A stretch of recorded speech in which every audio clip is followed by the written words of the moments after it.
Shalom. Giving all praise to my Heavenly Father. His name is Yahweh by Yeshua, Yahweh Shah by Yeshua Kadash. The body to the apostles and others that were well and peace and salutations to you brothers out there that's told in this truth. Um, Now I wanted to play this for you guys. This gentleman here has a page called Be Smart Christian, and he is interviewing Joe Webbin.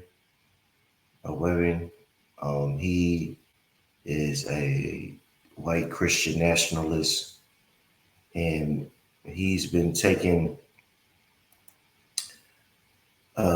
he's been on a lot of scrutiny because a lot of his rhetoric has been coming out, as racist, um, and so it's a big uproar in the Christian community. And what's interesting about this gentleman here, these two gentlemen, they're Reformed Calvinists.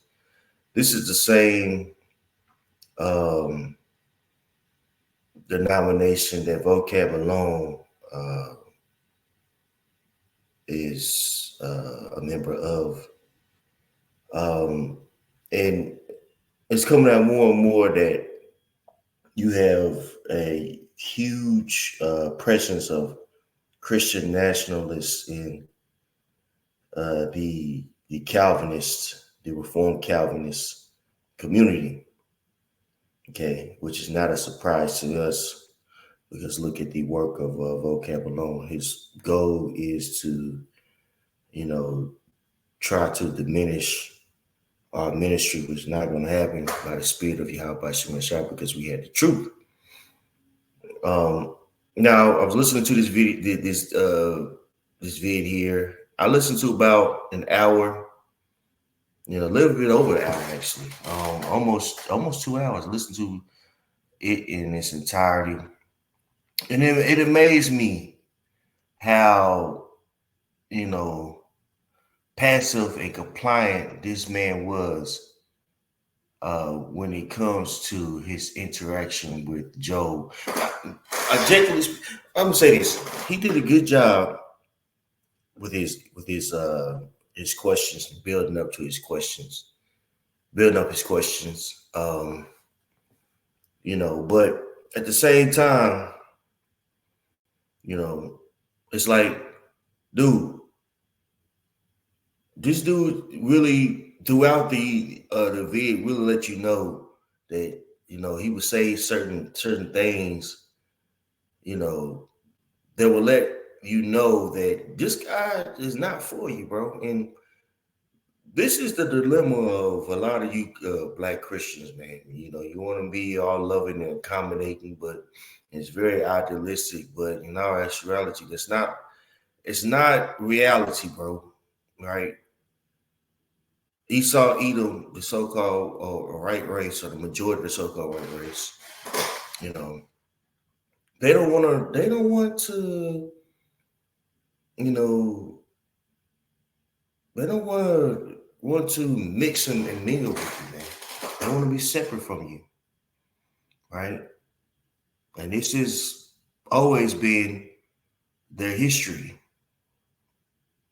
Okay, now you have Jake out there that is trying to, be diplomatic and accepting on the banner of Christ, but these various white Christians, they were never, accommodating, and accepting towards you until certain legislation was passed in which they had to be, in which they grumbled about that. The so-called white church has always been on the wrong side of social justice. Okay. And you got these so-called Negroes that's trying to be diplomatic and trying to be all accepting, and trying to, tell old Joe here to repent. But K-Dub told, was having dialogue on Twitter, about, certain rhetoric. And they told that man to shut up and rap and called him the N-word, literally. Why is that? Because these people aren't for you. And on a spiritual level, you know, this is your adversary, Jacob versus Esau. We are the true Israelites, you so-called Negro, Latino, and Native Americans. Okay? This is why there's so much enmity between the two parties, between so-called white people and so-called minorities, the so-called Negro, Latino, and Native Americans. Okay? So it never will be, there will never be a great coming together. It won't happen. Okay? Why is that? Because this man is your enemy. You should stop trying to seek acceptance from this man and understand how special you are. And that's a problem. Our people don't want to be special. They want to be slaves, essentially. Okay? Jeremiah 2:14. Is Israel a servant? Is he a homeborn slave? Why is he spoiled? Okay? Is Israel a servant? Is he a homeborn slave? Why is he spoiled? Now people are have always tried to, mix and mingle with the people around us, and it's always been to our detriment, right? The Most High set us to be separate and holy people. Us joining hand in hand, right, has done nothing for the so-called Negro, Latino, Native Americans, but we're in the worst spiritual state that we've ever been. Okay, that's how we know that Christianity is not the answer, man. Okay, jumping down, Jeremiah 2:33. Why trimmest thy way to seek love? Therefore hast thou also taught the wicked ones thy ways. That's right.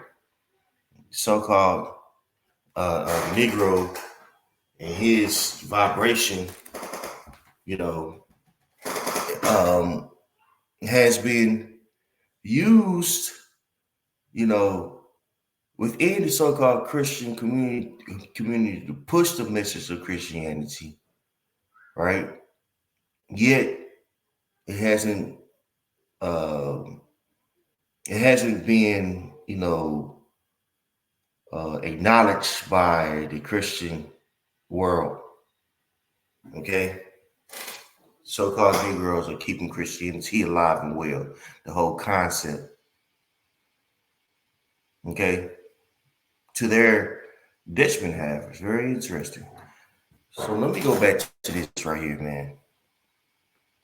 Um, I'm gonna go ahead and go back to this and I'm gonna play this for you guys. All right, computer's bugging, so bear with me. For your walk versus the Old Testament. This is he's making this argument about Christendom. He's saying, it's very idealistic to believe in a Christian nation because ultimately the Christian nation is gonna be um, what's the word I'm looking for? Basically, it's not going to be an actual Christian nation. It's always going to be something or someone sabotaging it or someone who truly doesn't believe that has an agenda. When the true Christian nation is going to be seen when Yahweh Shah returns. He calls Jesus, of course, his true name is Yahweh Shah, which is really for the nation of Israel. Okay, that's his argument. All right, and he's going to bring up certain clips, that this man,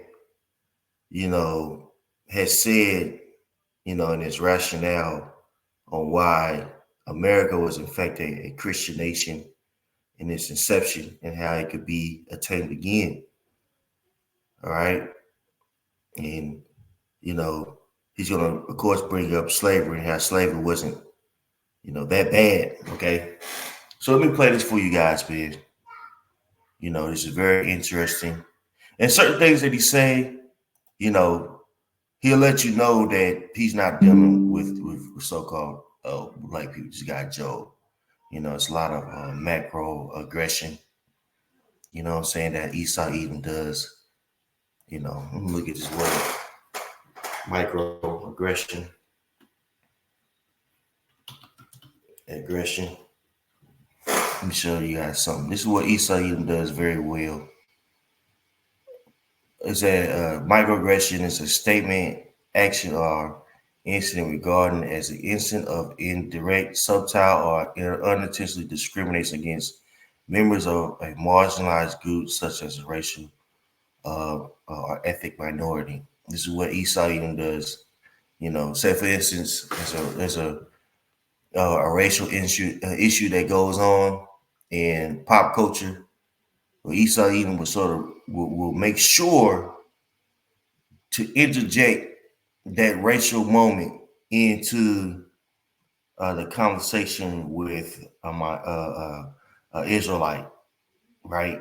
So, say for instance, you at the bar, and this happened to me and the brother. You at the bar chilling, and Esau Edom comes around, and he'll bring up Diddy. You know what's crazy is Diddy. Oh, that's a form of microaggression. You see that throughout this particular interview with Joe. And it's really just a form in which Esau Edom shows you his disdain. Never trust your enemy, man. You always, you know, you know, have to pay attention what this man says because he's very crafty. But this man right here, he doesn't understand that. But let me play this for you guys. Testament saints, because you have something they didn't have, an indwelling spirit. Same thing with Bob. This is why this nullifies every argument or desire for a Christian nation. Why? Because you can't put the Holy Spirit in this nation that you want to govern. You can't put the Holy Spirit inside that governor or that mayor or that president. That is a work of God, not you. And so it's hopeful. Amen. It's pie. It ends up being ultimately, Joel, pie in the sky, because it still requires the Lord to do something. You'll have just what you have. Of course. You'll have just what you have in America as you had in Egypt and Old Testament Israel. People who might want to think so, it'd be a good idea, but ultimately their heart is wicked. And so, and what ends up happening is, I'm sorry, go ahead. I'm sorry, I don't want to jump. Just the confusion for me, the pie in the sky, again, we're not talking about something, a lot of this is hypothetical, and I acknowledge that, but it's not strictly hypothetical. We're not talking about something pie in the sky that's never been done and never will. We're talking about something, again, that is historically has been done before, and it's been done here. Done here how? And done here. That America, in its foundation, especially with the 13 colonies, and So he believes that American is a Christian nation, was and is a Christian nation, and Esau were told him that just dismiss the fact that this place committed genocide on the true Israelites, on the Native Americans, put us into a debased form of slavery, which is unbiblical. It subjected us to all types of discrimination, even after slavery, right? To his so-called fellow Christian brother. This is Esau, even what he thinks, man. Okay? And you so-called black Christians, you know these things, this is what he think, but you feel like it's your job to convert him over to the right side because he's a Christian. But with us, we just some dumb niggas. See, Jake doesn't understand, the severity of the stock syndrome that they have, man. Okay, when I'm getting beside myself. I'm gonna let this play. I'm gonna grab some scriptures. The Covenanters and the Puritans, the American Puritans, and these things even before 1776, but then also for a while after, America was, for the most part, it was Christian. That doesn't mean everybody was regenerate. Of course they weren't. Of course they weren't. Nobody's making that argument. Would you say America was a Christian, a nation wrapped in a Christian package, but not really Christian? Well, if really Christian, like what I just said, if we're saying really Christian is defined by every single citizen of these United States being a regenerate Christian, then no nation, as far as we know, no nation has the ever government, been the Christian. leaders. Maybe Nineveh. But no, okay, let's just not all the people, but what about the leaders, Right. the government? If it's a Christian nation. Oh, but yeah, of course. But even in that case, man looks at the outward appearance. God alone sees the heart. So I mean, even when we do, so I hold to regenerate church membership. I am a Baptist. Here I stand, for better or worse. And often it feels like worse. But we hold to regenerate church membership. But we acknowledge, I mean, the whole idea that we have excommunication. The whole concept of excommunication. It leads. So his argument is, yes, it was a Christian nation. That's the whole regenerative. They mean basically somebody who is falling back from, you know, their Christian values. So Esau either use a lot of rhetoric to push a certain narrative, man. It's either you are a Christian or you are a believer in Yahweh Shai or you're not. You know what I'm saying? You know, I'm kind of a Christian, I believe, but I'm tripping right now. Nah, but this is the rhetoric that Esau even used to push a certain narrative. Leaves open the reality that there will be people that we baptize and that we admit into church membership, the covenant of church membership, that ultimately apostatize. And for me, in my theology, and I think you hold to this too, Corey, I believe in the perseverance of the saints, or the preservation of the saints. That it's not about us holding on to Jesus, but it's about Jesus and his mercy and his faithfulness to hold on to us. And so, once saved, always saved. Better put, if saved, always saved. If somebody's truly a believer, then that Jesus will never let them go. And so in those kind of cases, the point is not that, if they depart from us, 1 John chapter 2, if they went out from us, they were never among us. It's not that they were saved and then they walked away, but no, they were a Christian in name only. They weren't ever actually regenerate. So here's the point. The point is, I hold to regenerate church membership. And yet, the fact that excommunication exists, the fact that we have, 1 Corinthians 5 and 2 Corinthians 2 in our Bibles and Matthew 18, that presupposes, it assumes that there will be people who not that they're, church members. Bear with me, I can. The point I want is coming up. Okay. For a while because they're Christians for a while, but then they walk away and lose their salvation. But no, there are people who were never saved to begin with, but we welcomed in to a local church as members, and I baptized them. I thought I was baptizing a Christian. I did my due diligence. I asked for a credible profession of faith and looked for fruit and all these different things. But at the end of the day, this person was never a believer. Matthew chapter 7, depart from me because I used to know you, but I don't know you anymore. No, depart from me. I never knew you. And so my point is, back to your question, establishing all that, applying that to a nation. Absolutely, they're going to be citizens, and to your point, they're going to be leaders. Of course, there are. No Christian nationalist that I'm aware of is denying that. There will inevitably, in the past, when you look at Christian history in certain nations and things like that, again, England or or Ireland or these United States, there are leaders who made a profession, that claim to be Christian, and in the final analysis, we'll get to heaven one day, and they won't be there. We'll find out, oh, dude, that guy was a liar. So let me ask you this, because and this is going to take us where I want to go to. I think that, and the reason why I asked, do you think America was just a nation that had a Christian wrapper around it? I think America was founded on Christian principles. Not now. For some, I think there were some people that were absolutely godly. I think there were some that were not, and there were some that were kind of just hiding in between. Because whether it be individual people or the nation, there were still ungodly atrocities that the country would do. There were those who would say that they were against slaves, but go ahead and accept it and have slaves. And then would molest or do things to their slaves. There were those who would do all sorts of atrocities to Native Americans, to Indians, and let's be honest, to each other. The reason is it's not the Christian foundation. It's the demonic inside man's heart. And I think ultimately what ends up happening is it. And that's it right there. The reason why it's demonic, because you're dealing with a people that has absolutely nothing to do with the scriptures. And they got a hold of these scriptures and mutilated these scriptures, for their hidden agenda, which is really, a part of,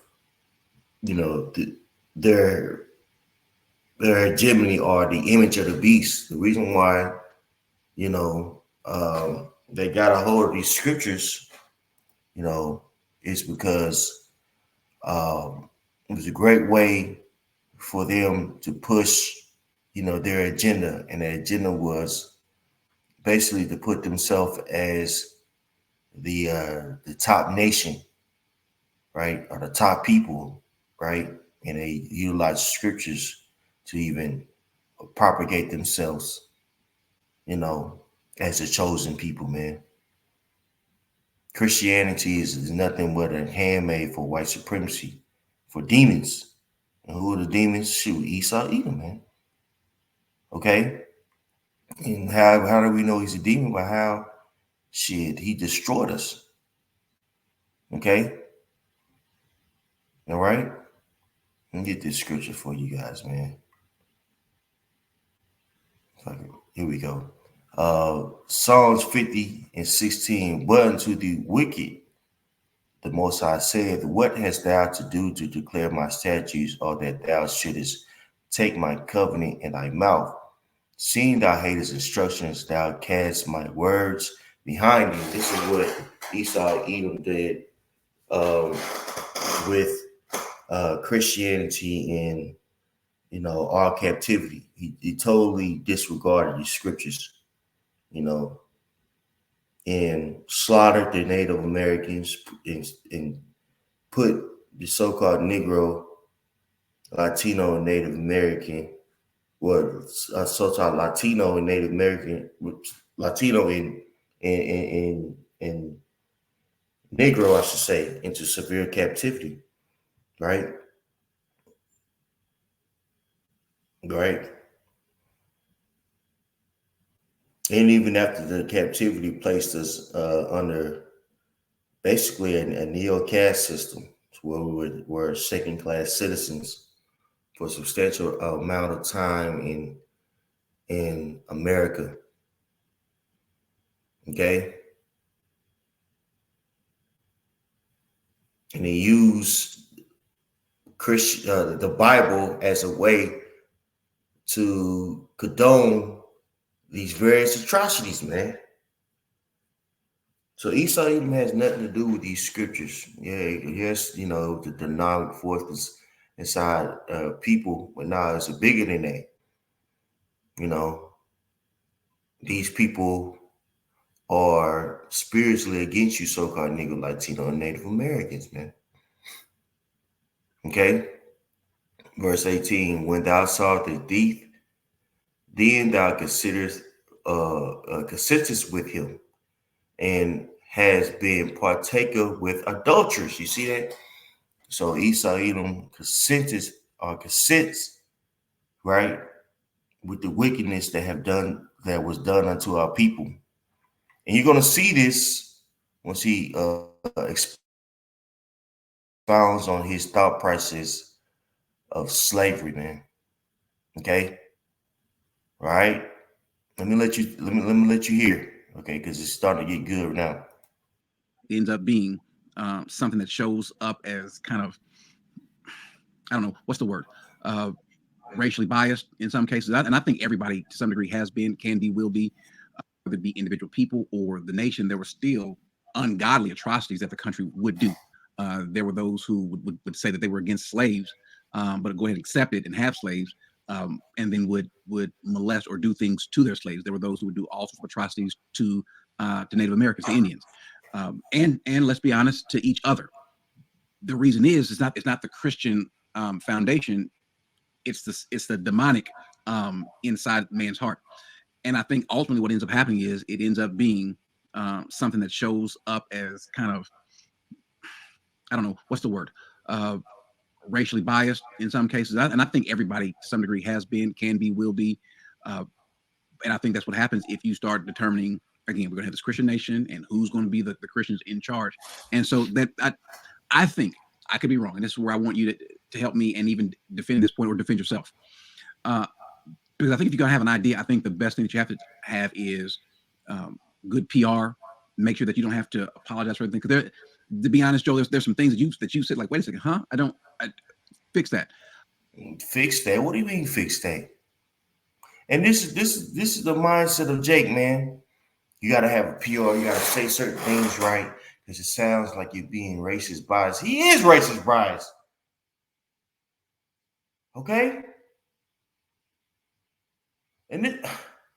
But when it comes to us, we're just the worst of the worst, with the worst coat out there. When it comes to standing up for your own people, man, you got guys like this guy Corey, K-Dub, right? You shrink. You shrink. Shit weak, man. This shit weak. You shrink. But when it comes to accommodating these people that hate you, right? You put your best foot forward, man. This shit crazy, man. It sounds like you're racially biased. You think this is why, having a nationality is so important, right? Because you're able to stand up for your people, right? Not being compliant with this damn devil that hates you. You ain't just, and this is not just something we just came up with. We're just mad because we have to pay bills. We're just hurt about. No, man, this is something that's continuing, a doctrine that's continuing, a doctrine that we've seen since we've been taking over here, and that doctrine is Esau Edom thinks that he's better than us, but yet you so-called niggas, right? You're complicit with that thought process, man, and you become little girls, right? Women, just gotta speak calmly. I try to be as diplomatic as possible, man. This shit is weak. It's disgusting. All right. Isaiah 1:3. The oxen knoweth his owner, and the master, and the ass his master's crib, but Israel does not know. My people does not consider. All sinful nation, a people laden with iniquity, a seed of evildoers, children that are corrupters. They have forsaken Yahweh. They have provoked the Holy One of Israel into anger. They are gone away backwards. And Christianity has led our people into a very backwards mindset to what? To love your oppressor. All right? To try to want to be like your oppressor. All right? To seek acceptance from your oppression. And here you are, you're interviewing a man that hates your guts. When you think of America, he doesn't think of you, Corey. But you're all accommodating to him. But when it comes to us standing up for our own people, you got a problem with that, bro. Very idealistic, bro. You so-called Negroes are only people who believe in multiculturalism, and it's not a realistic doctrine. It's not real. The Most High sets up nations for reasons.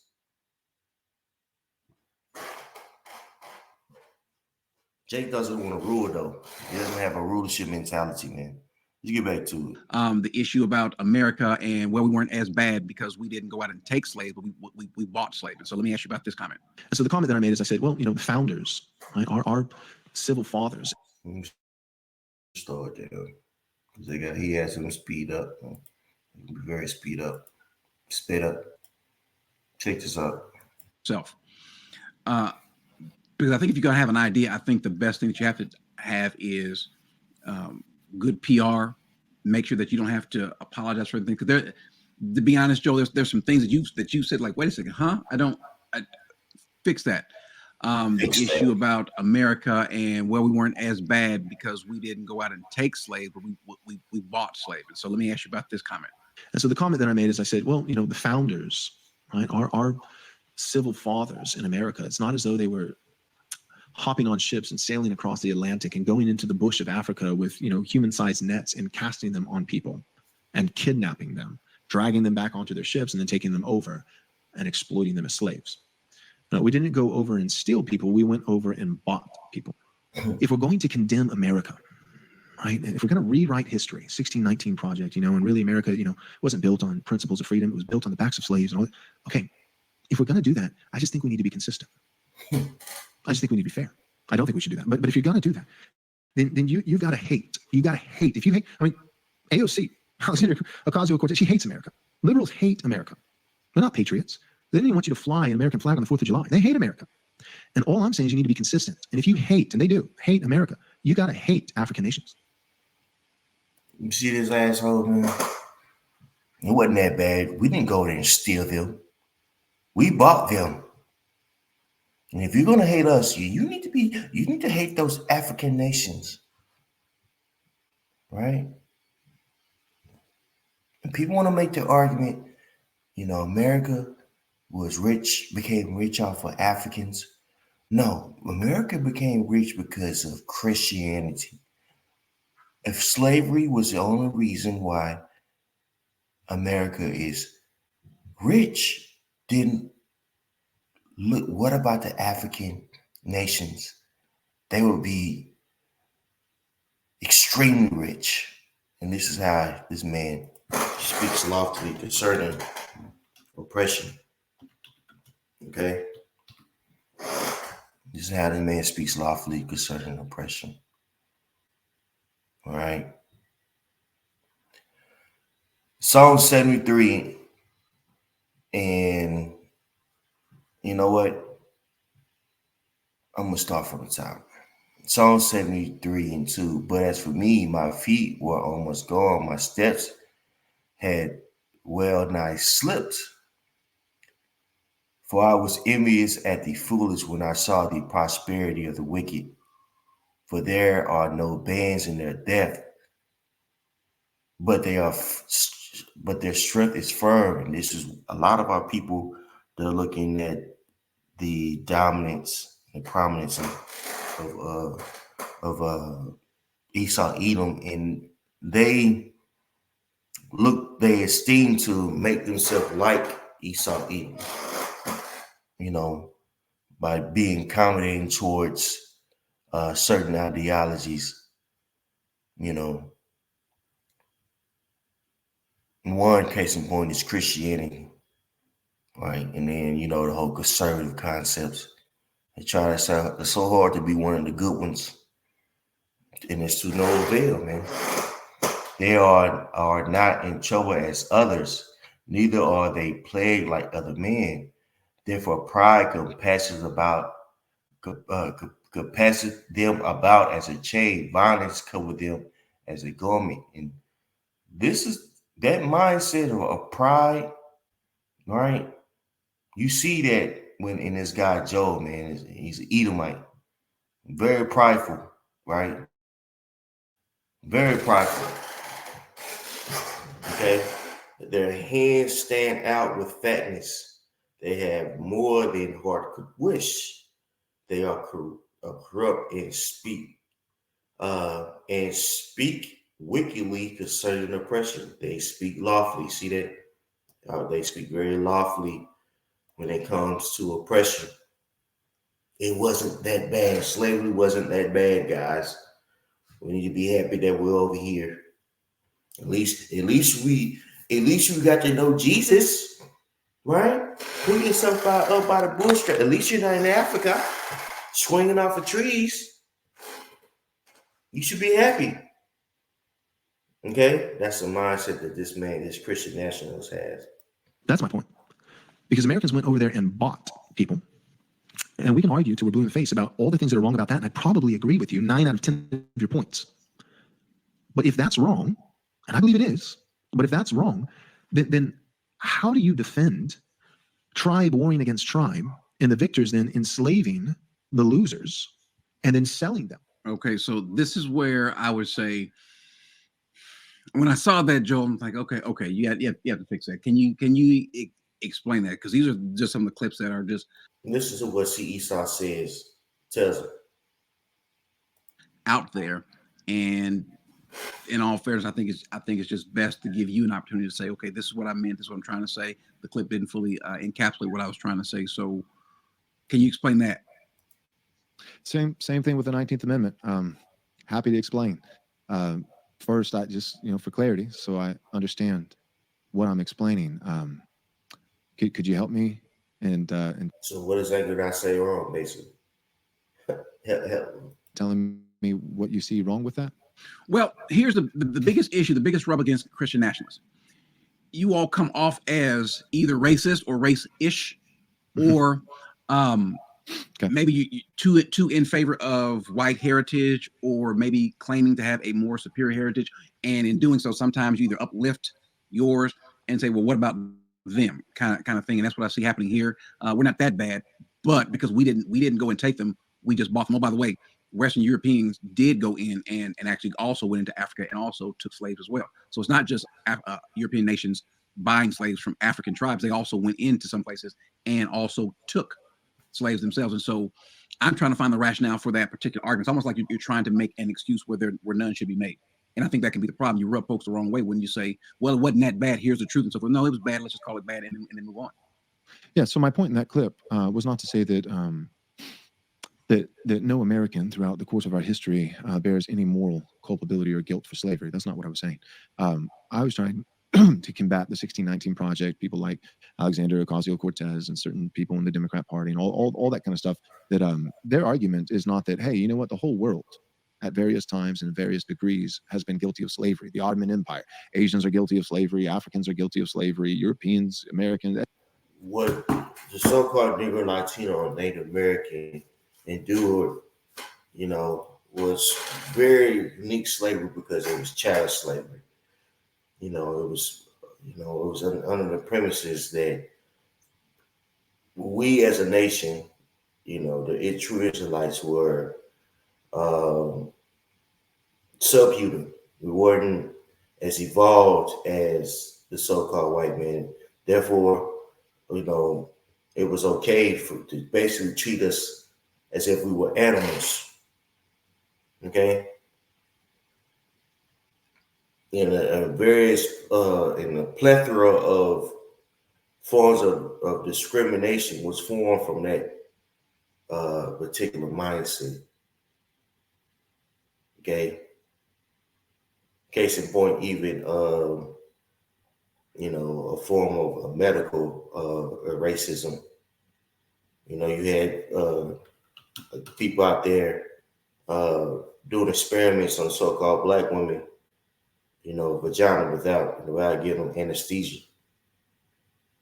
mutilating us and things of that nature. Well, that was under the premises of the fact that, well, these people aren't human, so we can do whatever we want to with them. Freaking off on us and shit like that. So Esau Edom, man, you got a lot to pray for, man. All right. Now this is Ezekiel 35:2. Son of man, set thy face against Mount Seir and prophesy against it, and say unto it, thus said the Lord God, behold, O Mount Seir, I am against thee, and I will stretch out my hand against thee, and I will make thee most desolate. I will lay these cities waste, and thou shalt be desolate, and thou shalt know that I am Yahweh, because thou hast had a perpetual hatred, and hast shed the blood of the children of Israel by the force of the sword in the time of their calamity, in the time that their iniquity had an end. That's right. So Esau Edom, you know, um, has had a perpetual hatred towards us, and has shed our blood, in the time of our calamity, man. In the time in which we were, um, brought here for, severe captivity. Now, really, this is going into the Babylonian captivity, and how Esau Edom had his hand in taking us down, but we could utilize this for the times that we living in now. Right? Therefore, as I live, says Yahweh power, I will prepare thee unto blood, and blood shall pursue thee. Since thou hast not hated blood, even blood shall pursue thee. That's right. So the Most High is going to pursue Esau Edom with blood, man. This is why we're on the brink of World War III, because this place is going to be visited for all this for its iniquity. Okay, and you can say all these things, but I was just saying these. Nah, Most High is going to judge. Everybody's virtually every nation in the world has had slaves. My point was to say, I don't know about you, Corey, but at least from what I've witnessed over the last 10, 15 years of political, cultural, discourse and media, virtually every movie that's made that's woke, and all these kinds of things. I don't hear people saying, hey, you know what? America's guilty. And And that matters as we seek to be righteous before God. But at the end of the day, America is no more guilty than this nation and this nation and this nation, and the whole world is guilty. So let's repent and love our brothers in Christ, regardless of their skin pigment, regardless of their nationality, and let's move forward. That's not the message I'm hearing. The message I'm hearing is not that America is guilty, but that America is uniquely guilty. It's the most guilty. The argument that I've been hearing for the last 10, 15 years with this America is uniquely guilty because not only the atrocities that he's did towards the Israelites, but the wickedness that he has perpetuated throughout the whole world. Look at the vibration that Esau Edom has pushed, you know, with his culture. See, it's bigger than just slavery. It was about the wickedness, you know, that this place, has exemplified, man. And this is going to be a reason why the other nations are going to come up against this place. So this is uniquely, um, uh, you know, a wicked, yes, according to the scriptures, right? And so many precepts you know, I'm thinking of, you know, I'm gonna go to this one here in Revelation. Revelations 18:1. I started to. No, I saw one. After these things, I saw another angel come down from heaven, having great power, and the earth was lightened with his glory. And he cried mightily with a strong voice, saying, Babylon the great is fallen, which is America, is falling and is become the habitation of devils and the hold of every foul spirit in the cage of every unclean and hateful bird. So this place has been riddled uh with a very wicked vibration, man. You got little boys, getting turned to little girls, and conversely, little girls turning to little boys. You got adultery running rampant, you know, marriage is defiled. You got, you know, uh, racial tension at an all-time high, discrimination, you know what I'm saying? All these things, seen here. And so this place has to be destroyed. Yes, it is uniquely wicked. This place has nothing to do with the Heavenly Father, man. And Christians have condoned this, right? Christians have condoned the way of America. Okay.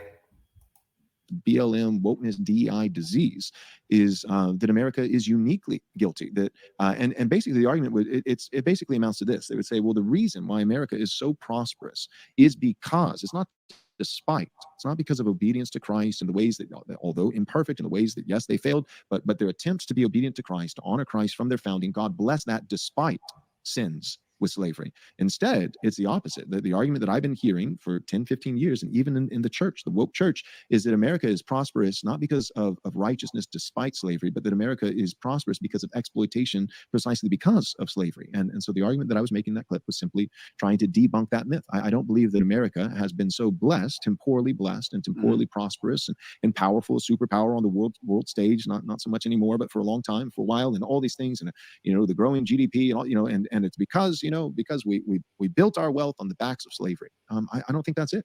If that was the case, then there would be certain African nations that absolutely were completely entangled in slave trade and for centuries that would be uniquely prosperous. I think that you got to do better than that. You got to account for the blessing of God on America and not just call it exploitation. So all that being said, there's nothing that I was trying to communicate that said, hey, you know what, the Africans.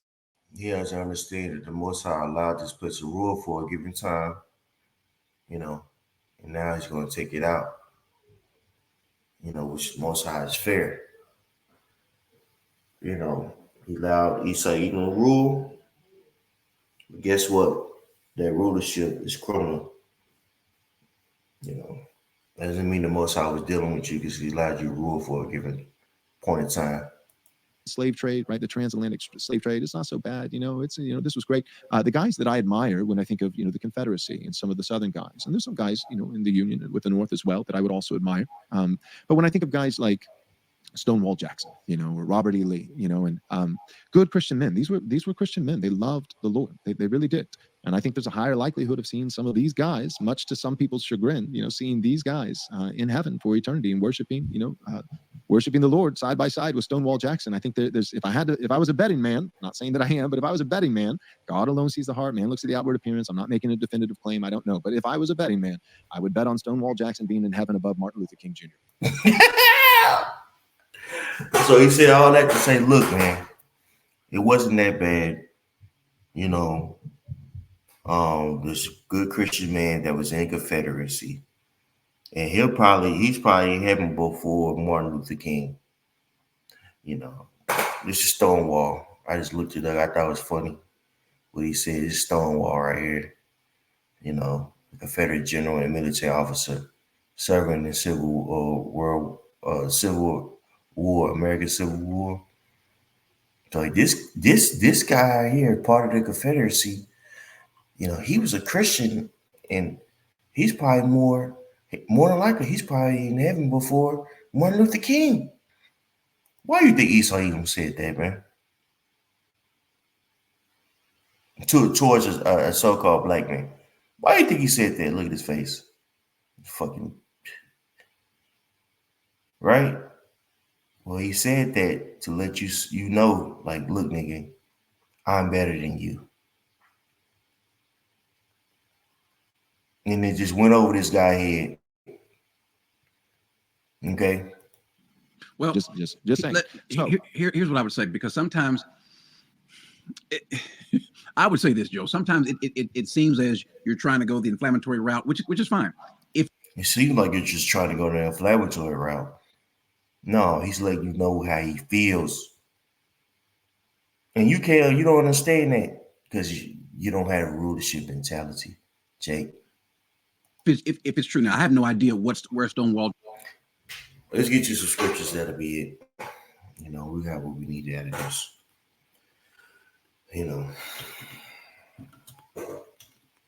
It's crazy. I had a whole bunch of scriptures lined up, and I started, putting various scriptures in. And totally forgot my list. I wasn't planning on to, but we go that long. But this is Lord Spirit. Listen as it go where we want to go. Jeremiah 4:22. For my people is foolish. Actually, let me start 21. Jeremiah 4:21. How long shall I see thee standing and hear the sound of the trumpet? How long are we gonna be out here, declaring, that this is spiritual war, right? And that spiritual war manifests to the flesh. There's a certain group of people that doesn't like you, Jake. And it's Esau, Edom, the majority of the so-called white race. They are set up to be enmity towards you. And their actions and their rhetoric, shows, what they're about. And Jake doesn't understand that because Jake is, encapsulated with, drunk, I should say, with Christianity and love and this accommodation and acceptance. And your white counterparts don't feel the same way. So you better wake up before all hell breaks loose, because these people are not going to be safe to be around when that time comes. A guy like Joel Webbing, you don't want to see him when that time comes, because he's going to do some damage. He's going to inflict pain on a lot of people, right? And a lot of you so-called black Christians, you're going to get caught out there, right? You're gonna find out you have an enemy.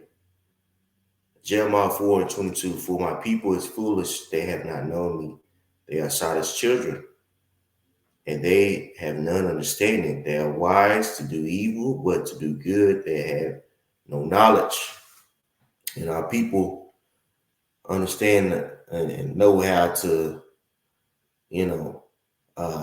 step and fetch and be a good boy. But when it comes to, standing up for your people, they have no knowledge.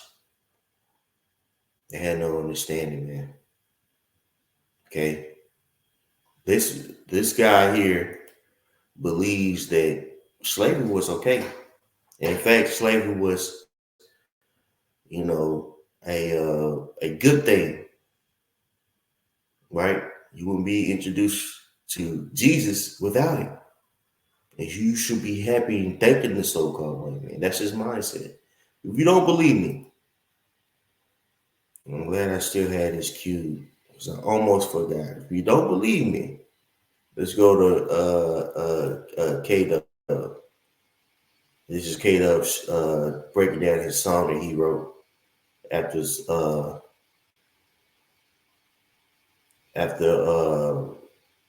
what's his name? Joe Webbin. I guess one of his friends. I'm looking at this right here. It says, what's his name? Wesley Todd told Kato, hey man, shut up and rap, man. Shut up and rap, boy. Well, I guess he had some arguments about utilizing Aristotle as something that's, biblical.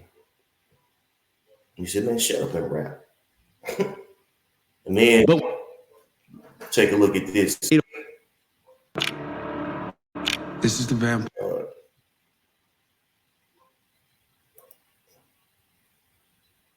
Take a look at that. Yeah, he was told him called him a nigger. Eric Kahn, right? A lion doesn't concern himself with the opinions of N-words. Yes, right? So this isn't me just trying to be the victim of myself and Kato, woe is me, and racism is under every. Let me. I said it back then that I think it's a joke. So I bring up the ideology of white boy summer. Let me bring this up. I say a white boy summer. Oh, I know the code. This ain't a new thing. It's time to expose. Didn't we see the same thing from the woke? I said it back then that I think it's a joke. So you guys may think we're being, again, all my references were not to be just comical, but I'm actually quoting them, referencing to them. Like, you even go now on Right Response Ministries. You type in the word white boy summer. There's a big movement coming out there about the restoring back the white identity, the identity of the white man, right? And white, you even have this phrase, white Anglo-Saxon Protestantism, right? There's a big push now for guys really, I would say going beyond just proud of their hair. That site that you're talking about, that's Joe Webbin's ministry. So you know what it is, bro. Heritage, but actually, superseding to others, right? And so, I don't know if you have more to say about that. To say that he says that culture is the best culture, right? Like, this is so. If you, it's not just we're just proud of our heritage, and there's nothing wrong with that. That's just not what we're saying. Mm-hmm. But when you have this mindset that we're a superior culture, that's a problem. Yeah, and I have a citation for that. Matter of fact, let me see if I can bring that up here. Check this out. Let me bring that up because we've let me see. Oh, I think this is it. You got it? Can you see that there? Oh, yes. Yeah, go and read this for me. Can you zoom in a little bit? It's just even with my glasses on, I still need work. Still need help. Ain't let me. I think there you go. How'd that work? There you go. It's perfect. It's perfect. Why do they keep insisting? Let's check this out. Now, this is not even our argument, okay? So who is the they? I don't know who the they are, but let's just read it. Why do they keep insisting that belief in racial superiority and inferiority means we've denied salvation to inferior races? Second century Southern Christians believed in white superiority and were more zealous and successful in evangelizing blacks than any anti-racist today. You see that? You see that? Said, look, we're superior. We're not denying your salvation. And Southern Christians were more zealous and successful in vandalizing blacks than any anti-racist today. So you niggas should be happy that we put you into captivity. But you know what's interesting is you so-called black Christians, you're complicit with their ideology. Because if you believe in Christianity, you have to accept what this man is saying. That it wasn't that bad. You know, everything happened for a reason. At least I got to know Jesus. So when Esau even outright says it, you know, you hurt. But in all actuality, that's what that is, man. That's what that is, bro.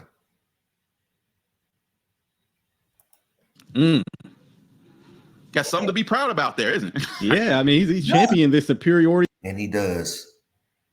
But you don't understand it because you don't have a rulership mentality. Of races. The white race. Let's be particular on what he's actually saying.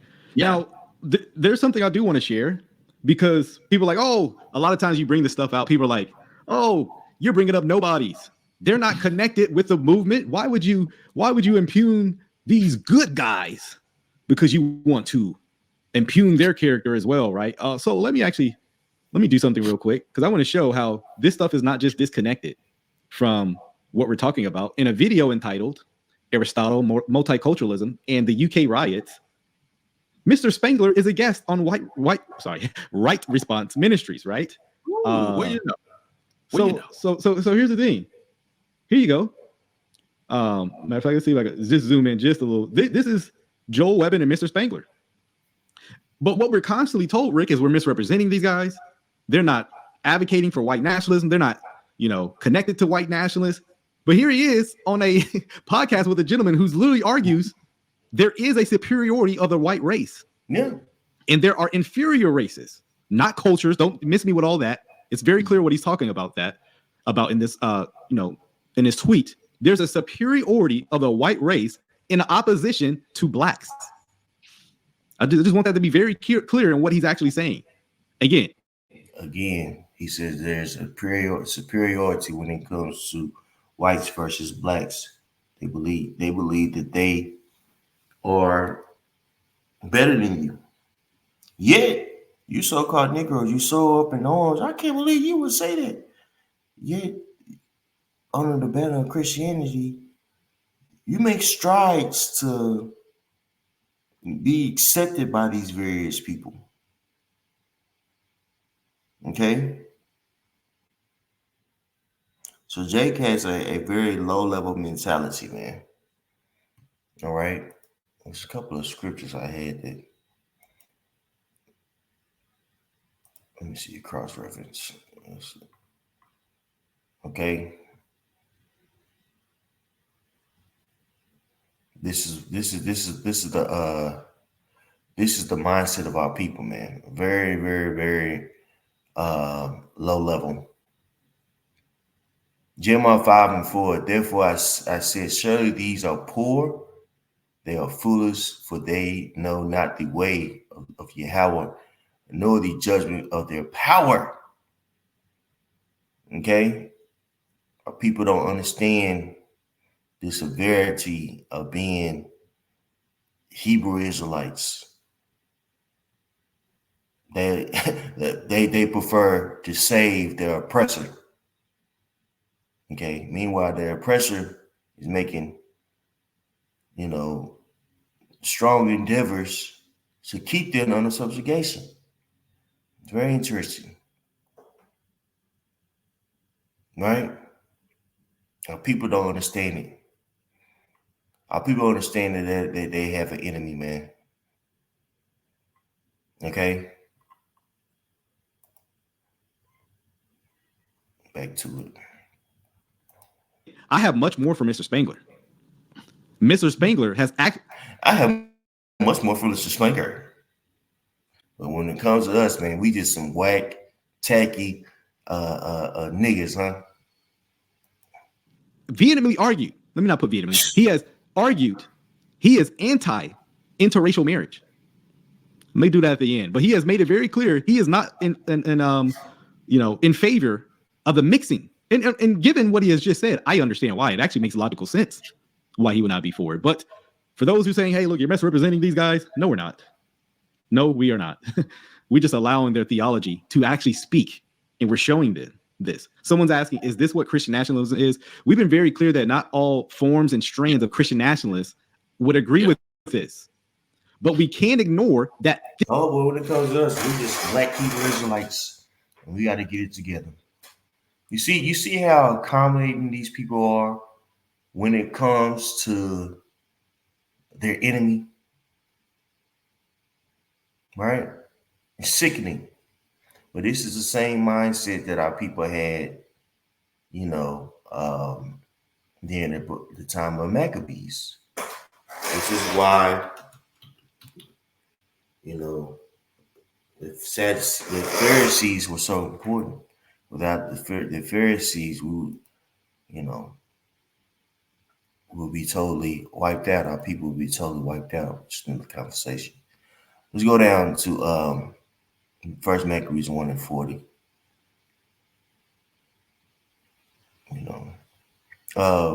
First Maccabees 1:40. This is the Greeks, forcing their culture on the known world, and a lot of our people was compliant, and accepted, the Greek culture, but the Maccabees, that family, resisted. Okay, but reading this in the 40th verse, you'll see that our people, had a very, low level and submissive, spirit, much like what you see today in the Christian church. Okay. First Maccabees 1:40. As 41, verse 41. Moreover, King Antiochus, wrote to his whole kingdom that all should be one people, and everyone should leave his laws, so that all the heathen agreed according to the commandment of the king. Yea, many also of the Israelites consented to his religion and sacrificed unto idols and profaned the Sabbath. For the king had sent letters by messengers unto Jerusalem and the cities of Judah, that they should follow the strange laws of the land, right? And forbid burnt offerings and sacrifices and drink offerings in temples, and that they should profane the Sabbath and feast of festival days and pollute the sanctuary and holy people. And this is exactly the mindset that our people have, being accommodating towards the old Christian doctrine, right? Totally profane the scriptures,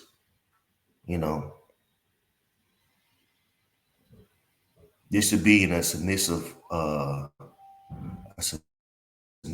role towards Esau, Edom. Okay? It's a shame, brother. So you so-called black Christians, man, you got a lot coming down the pipe on you, man. It's gonna get rough for you out here, man. And more to come, and rightfully so.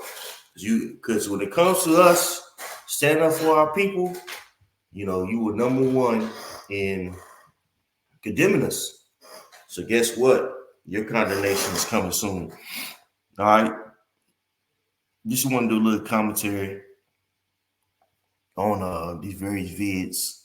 Give our praise to magnify. His name is Yahweh by Shem Shah by Shem Karkadash. Shalom.